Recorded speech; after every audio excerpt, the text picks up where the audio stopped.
sana. Watu wengi wanalalamika, muziki wa dance sijui umefanyaje, muziki wa dance umeshuka, sijui umefanya nini. Kitu ambacho mimi wengi wao sikubaliani nao. Naweka msimamo wangu wazi. Muziki wa dance haujashuka. Wapo kweli wasanii wengine wababaishaji, wapo. Lakini wasanii wanaofanya kazi nzuri wapo, na wanafanya kazi vizuri. Wanaongea ili kuwakatisha tamaa wanamuziki kwa sababu wanajua wanachokifanya. Sasa wanamuziki wa dance wenyewe wengi wao hawajashtuka kuhusu hilo. Sasa wanakata tamaa alafu wanarudi chini. Hilo maneno yale kwa mengi kwao sasa yanawafanya waamini hivyo kwamba eti sijui tunapigia bia, sijui unafanya nini. Nataka kuwashtua wanamuziki wa dance. Na hii inaweza saidia kwa wanamuziki wengine wote, hata taarabu, ngoma za utamaduni wote. Lakini nalenga zaidi wanamuziki wa dance na hasa wa Tanzania. Ni kwamba hakuna msanii, nazungumza neno msanii hapa, nikiwa maana msanii wa taarabu, msanii wa bongo flava, msanii wa muziki wa dance, ngoma za utamaduni, hakuna msanii ambaye anaweza kuwa masikini kwa hii dunia sasa hivi. Kwa sababu dunia sasa hivi imebadilika sana na iko vizuri kwa kila mtu kuweza kufanikiwa kama unafanya kazi yako vizuri, kama umejipanga kabisa, unajua nini unachokifanya na unakifanya kwa njia inayokubalika. Basi wanamuziki au wasanii wote wanaweza kuwa matajiri. Na nikizungumza labda kwenye video nyingine naweza kuwaambia ni njia gani ambazo zinaweza kuwasaidia ukizifuata kwa uhakika kabisa. Utajishtukia wewe unaishi tu nyumbani kwako, unafanya muziki yako taratibu, wala una haja ya kwenda kupiga siku kwenye bar, siku kufanya nini. Yaani na pesa utakuwa unaingiza. Sasa ni uamuzi wako wewe mwenyewe. Wewe unaniangalia sasa hivi, uamue kabisa kufuata kabisa kanuni za kuweza kupata mafanikio kwenye sanaa yako, kwa sababu sanaa inalipa dunia nzima. Kuna wale wanalalamika, wanasema kwamba vyombo vya habari vinawabania. Vyombo vya habari vichezi muziki yao, vipigi muziki yao. Ni kweli, inaweza kuwa ni kweli. Ila tatizo ni kwamba bado wanachukulia ule mfumo wa zamani. Kwa sababu zamani mpaka kwenye miaka ya 90 nchi yetu ilikuwa haina miundombinu mingi ya kutosha kuweza kujitangaza. Vijana waliozaliwa baada ya 90 hapo sio 80, tuseme waliozaliwa 80 mpaka wakaja kukulia miaka ya 90, ni kama wamezaliwa kipindi cha bahati, kwamba wamekuta kila kitu kipo. Kuna radio nyingi, internet, kuna TV za kutupwa na nyingi zinawasupport. Lakini ninavyoona mimi ni kwamba hata muziki mingine, kwa sababu watu wanalalamikia muziki wa dance sana, lakini muziki wa taarabu pia nao wanapaswa kulalamika, kwa sababu pia nao nyimbo zao tuzisikii sana kwenye maredio sasa hivi na TV. Na pia ngoma na utamaduni pia nayo ni sanaa ambayo inatakiwa tu promote. Lakini kama inavyosemekana ndio kweli kwamba vyombo vya habari vya Tanzania vimeamua kujishughulisha sana na hii utamaduni nyingine kama muziki wa dance, kama taarabu, kama ngoma, na kujikita kwenye aina moja ya muziki. Mimi sioni kama hilo ni tatizo. Lakini kwa yule mtu analalamika hivyo ni kwamba, na mimi namchukulia ni yule mtu ambaye mawazo yake anafikiria tu ile loko. Kwa mfano unazungumzia TV ya Tanzania, nyingine kwanza inaonekana tu Dar es Salaam peke yake, au Dar es Salaam na mikoa kadhaa hivi. Kwa hiyo yule hapigi nyimbo zako, sawa. Lakini kuna TV ya dunia kwanza. Kuna TV ya dunia ambayo ni YouTube. Ukitumia YouTube ni kwamba uko kwanza kwenye TV ambayo ni kubwa kuliko hiyo ambayo inakataa kupiga kazi yako, na ukiendelea nayo vizuri. Kwa sababu usifikirie tu kwamba ukianza leo kesho tayari utakuwa umefikia kwenye utajiri au kwenye mafanikio. kila kitu ni hatua, kila kitu kinatoka safari na mipangilio 1, 2, 3. Sasa hivi serikali imejitahidi. Serikali yetu imejitahidi, imeweka miundombinu mizuri. Internet ipo na najua internet tena iko vizuri kwa sababu Watanzania wengi tunawaona wako mitandaoni karibu kila wakati, masaa 24 unakuta wako mitandaoni. Mtu yuko Facebook anatoa picha pale, amepose, anafanya nini. Watu wako kwenye makundi ya WhatsApp kwa karibu masaa 24. Ya kusema internet inafanya vizuri, lakini sasa watu wengi hawatumii internet kwa faida. Wanatumia internet kama anasa, kama kitu cha kufurahisha, cha kujionesha. Kuna mtu unaona tu anatoa picha, anaweka kwenye Facebook au kwenye labda sijui Instagram au nini, lakini hasemi kitu, anaweka tu pale, anapost. Hilo anaita anauza sura. Mitandao iko kwa faida, wenzetu wanafaidika sana. Dunia sasa hivi imehamia mtandaoni. Kwa taarifa tu kwamba dunia yote, mambo yote yamehamia mtandaoni. Na TV kubwa kuliko zote, hata hizo zinazowakatalia kupiga nyimbo zenu ni ndogo. TV kubwa kuliko zote ni mtandao wa YouTube. Na mtu yote anaweza kuingia YouTube akajitangaza. Mtu yote anaweza kuanzisha TV yake kwenye YouTube. Na ninavyoona kuna vijana wengine si wanamuziki, vijana tu kawaida wameligundua hilo Tanzania hapo, na wameanzisha TV vyao, TV kubwa sana. TV nyingi sana ambazo ninavyoona mimi kwa wasanii wao hawajijui, wanakuwa wanatumika na hizo media ambazo zimeanzishwa TV nini, TV gani, TV wanapenda kuwahoji wale watu wenye majina kwa faida yao, na hawalipi nyinyi, nafikiri sidhani. No. Sasa wao wamegundua ile, wanatumia ile njia, wanajifaidisha. Nyinyi wasanii, nazungumzia nyinyi, nikisema nyinyi nazungumzia nyinyi wasanii, mmekaa moyoni ile fursa. Ile ni fursa moja kubwa sana. Unaweza kwa mfano group bendi kama labda tuseme Twanga Pepeta, Bobos Muzika, Sondo Ngoma, Skinde Ngoma Ukali, Academy FM Academy yangu. Kwa nini msiwe mnajiorganize vizuri kabisa? Kwanza lazima mnunue kompyuta, kuingia mtandaoni kiuhakika kabisa, ili kuweza kujitangaza, ili kuweza kuedit vitu vyako. Unaweza ukawa tena radio kwenye kompyuta, unaweza ukawa na TV kwenye kompyuta yako. Kwa hiyo ni kwamba ukinunua kompyuta, ukijipanga vizuri, ni kwamba una uwezo wa kufanya mambo yako vizuri sana, na utakuwa kila mbondela mtu mwingine anaweza kufikiri sasa muziki wangu mimi wa Tanzania nitaongeza huko, nani nitatengeza tena video nyingine labda siku nyingine nionyeshe faida ninazozipata mimi kwenye mtandao na ninazoendelea kuzipata. Kwa sababu mimi nimeingia mtandaoni kabla hata Tanzania haijaanza mambo ya internet ile mawaya ile Kongo ule uliotoka kusini ule ukapita ulikuwa bado kabisa. Na niliingia kwenye internet wala sio kwa sababu ya kusema kwamba nataka niwe kwenye kama sasa hivi ilivyo, ni kwamba mimi niliingia tu kwa sababu niliona inatakiwa niingie, kwa sababu ilikuwa wakati umefika kama kutaka kuingia. Nilipokuja hapa ni kwamba ikawa nataka kurekodi nyimbo zangu, ikawa studio ni ghali sana kuliko vile ambavyo naweza kufanya. Nikaamua kuanzisha studio yangu mimi mwenyewe. Nikanunua kompyuta, wakati sijui hata kompyuta wana operate vipi, lakini nikanunua kompyuta, nikanunua na keyboard.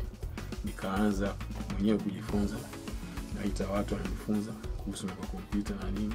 Nilinunua kompyuta mwanzoni kabisa. Kama kuna watu wanakumbuka hapo, zamani kulikuwa hakuna Facebook, lakini kulikuwa na kitu kinaitwa MySpace. Ilikuwa kama Facebook kwa sasa hivi. Mimi nilianza ile, unaweza kuwasiliana na mtu wapi. Sasa nilivyonunua kompyuta nikaanza mambo yangu ya kutengeneza muziki yangu, nikajiendeleza kwenye kurekodi, kwanza kujifunza kurekodi. Baadaye nikaona nyimbo zinatakiwa ziuzwe duniani. Sasa utauza vipi? Nikaambiwa kwamba unaweza kuuza kwenye internet. Nikaangalia nitauza vipi kwenye internet. Nikajifunza nikajua kwamba zamani kuuza kwenye ilikuwa unaanzisha kwanza website. Na website. Nikaanzisha website. Unatoa matangazo yako pale kwenye website yako. Nitakuonesha siku nyingine namna ya kutengeneza website na faida ya website. Website inasaidia sana. Ni kama duka lako, ni kama ofisi yako. Yaani unaaminika ukiwa na website. Kilichonishangaza ni kwamba baada ya kuanzisha ile website yangu, na pamoja na kwamba nilikuwa sina ujuzi sana wa kuitangaza sana, nilianzisha nikaiweka tu. Nikawa nauza CD zangu kupitia internet. Zamani sana. Kwa hiyo nikawa nauza CD, na shangaa napata order. Watu wanatuma email, natuma CD. Yaani ile zamani kwa sio kwamba watu wana stream kwenye internet. Mtu ananunua kwenye internet, alafu wewe unamtumia. Unamtumia duniani kote. Mara leo kesho natuma Marekani, kesho natuma Australia, natuma Ulaya. Ilitokea nikaona kumbe ndio hivi. Zamani. Sasa hivi ndio imezidi, ni kwamba dunia imebadilika, imekuwa kila kitu iko kwenye internet. Kwa hiyo usipoingia kwenye internet maana unaachwa. Na ile mambo kupiga live kila siku ile mambo ya zamani. Unaweza fanya, sio mbaya. Lakini wakati unafanya, mjipange kwamba baada ya muda fulani mtakuwa mfanyi vile tena. Mkijisahau, mkisema kwamba mtakuwa mnaendelea kupiga muziki aina ile, itakuja kufikia wakati mtakwama kabisa. Siku hizi show ni zile za mara moja, lakini muda mwingi unautumia katika kutengeneza muziki mzuri. Ukishatengeneza muziki mzuri, unatengeneza labda video nzuri, unautangaza kupitia internet. Sasa internet inaanza kazi yake. Unapata faida yako kwenye internet, na unapata order kwenye internet, nyimbo zinauzwa kwenye internet, unapata kazi kutoka kwenye internet. Sisi tunaitwa sehemu nyingi, tunazunguka sehemu nyingi. Zote ni kwa sababu wanaangalia kazi zetu kwenye internet, alafu baadaye wanawasiliana na sisi. Na kwa bahati nzuri, kama nilivyosema mwanzo, ni kwamba Tanzania serikali inajitahidi, imeimarisha miundombinu ambayo kila mtu anaweza kaingia. Sijui nasikia kwamba kwenye mambo ya YouTube sijui ni lazima ulipe sijui milioni 1.5 ndio uanzishe channel yako ya YouTube. Kama ni hivyo, nafikiri wakae chini wafikirie tena upya. Vitu vya YouTube na vitu gani vile ni vitu vya bure kwa kwanza bure. Mtu akianza kuingiza pesa, akifanya shughuli, akiingiza sasa ile pesa, ndio pale anatakiwa ile pesa ailipie kodi. Lakini sio mwanzo unataka kuanza YouTube tunaomba ulipe sijui milioni 1.5 ile kwa hiyo itakuwa na kurudisha nyuma watu. Kwa hiyo kwanza tufanye bidii, tuingie mtandaoni kwa nguvu zote. Na muziki pia tufanye muziki ambayo itakuwa inakubalika masikioni kwa watu. Tusibaki kwenye wakati vile vitu vilikuwa tunakifanya tangu zamani, tubaki tu pale, kwa sababu mambo yanabadilika. Unaweza fanya chochote unachotaka, lakini kubadilika sina maana kwamba lazima upige bongo flavor. Kila mtu apige bongo flavor, na unaweza kupiga muziki yako ile, lakini unaipiga pia kwa namna fulani, kwamba wakati ule ilikuwa hivi, na wakati fulani ikawa hivi, wakati huu sasa iko hivi. Kwa mtazamo wangu ninavyoona, kwa mfano sasa bendi kubwa zile kama mfano Msondo, Skinde, bado wanategemea zile nyimbo ambazo tulizipiga sisi. Ile sio sawa, kwa sababu tunataka muende mbele, sio mrudi nyuma. Kwa mfano hata wakati ule tu mimi niko pale, tulipoingia sisi tulipoingia Skinde, wale waliotoka pale, sisi kwa tunapiga tukafanya nyimbo mpya pale, ikawa zile zao tuzipigi kabisa.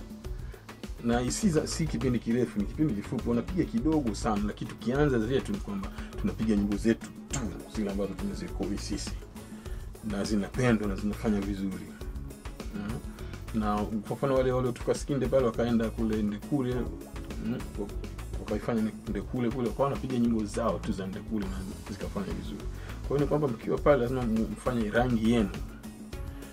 Mko kwenye bendi ile, lakini mfanye kivyenu, na itoke kiaina yenu kwamba ilikane kipindi ile ilikuwa hivi, msondo hii ikawa hivi, baadaye ikawa hivi, na sasa hivi iko hivi. Na mtandaoni lazima muingie kwa nguvu. Usiingie mtandaoni kuuza sura. Unakwenda pale unaweka tu picha au unategemea mtandao kwa kutangaza kesho tunapiga hapa, kesho hapa. Ile ni sawa kwa sasa hivi, lakini lazima mjiwekee mikakati kwamba tuseme kitu cha kwanza cha kufanya ni kununua kompyuta.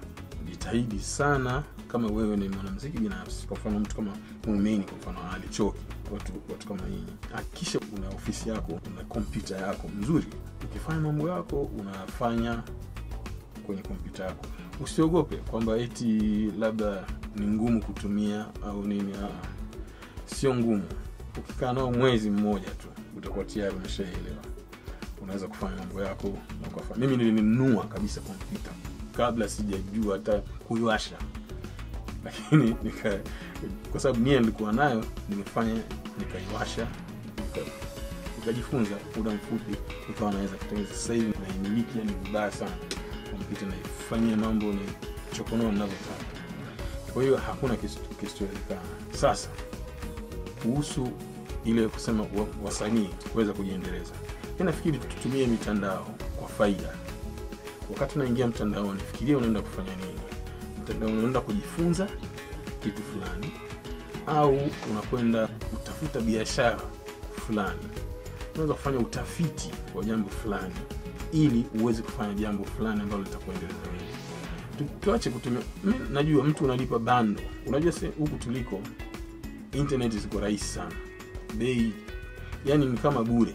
Mtu una internet masaa 24. Unaweza kama masaa 24 huko kwenye internet na una tatizo. Una wifi nyumba nzima na sio wewe unatumia. Hata kama kuna mwenzio chumba kingine wote wanatumia na bado mnaendelea vizuri tu. Sasa huko haijafikia hivyo na uhakika huo. Kwa hiyo kile kidogo unachokilipia kwenye internet ni afadhali ukitumie kwa faida. Badala ya kusema unaenda tu kwenye makundi fulani kucomment mambo ya kipumbavu, unakuwa unamsema mtu tu vibaya, unaandika bora tu some tu ujue fulani kafanya nini, sijui kafanya nini. Ile ni kama kupoteza muda, kupoteza hela na kupoteza time. Mimi pamoja na kwamba internet zetu ni bure, mimi niko kwenye makundi fulani ya WhatsApp mengi ya Tanzania, lakini wanaweza kuwa sinione hata wiki 2-3 mwezi, lakini niko online. Nikiwa online either najifunza kitu fulani, au natafuta biashara fulani, au natangaza kitu changu fulani. Kwa hiyo ni kwamba unatumia muda wako na pesa yako kwa faida. Badala ya kusema tunapiga tu picha, unapiga selfie, unaiweka tu pale, usemi chochote, faida yake iko wapi? Unaingia tu kwenye mtandao, kwenye page ya mtu fulani, unaangalia kafanya nini, watu wamecomment na wewe lazima ucomment kitu ambacho hakina faida yoyote. Unapoteza muda, unapoteza time yako na pesa yako. Ni afadhali uingie mtandaoni. Mtandaoni kuna kila kitu. Na moja ya sababu ambayo imefanya nifanye video hii kwa Kiswahili ni kwa sababu video nyingi ziko za mafunzo, za vitu gani, za maelekezo mazuri na nini, lakini ziko kwa lugha ya Kiingereza. Lakini kama kitu kikiwa kwenye Kiswahili utakuwa unakielewa vizuri. Nikaona kwa nini na sisi pia tusiwe tunafundishana mambo kama haya. Kwa hiyo tuingie mtandaoni kwa faida.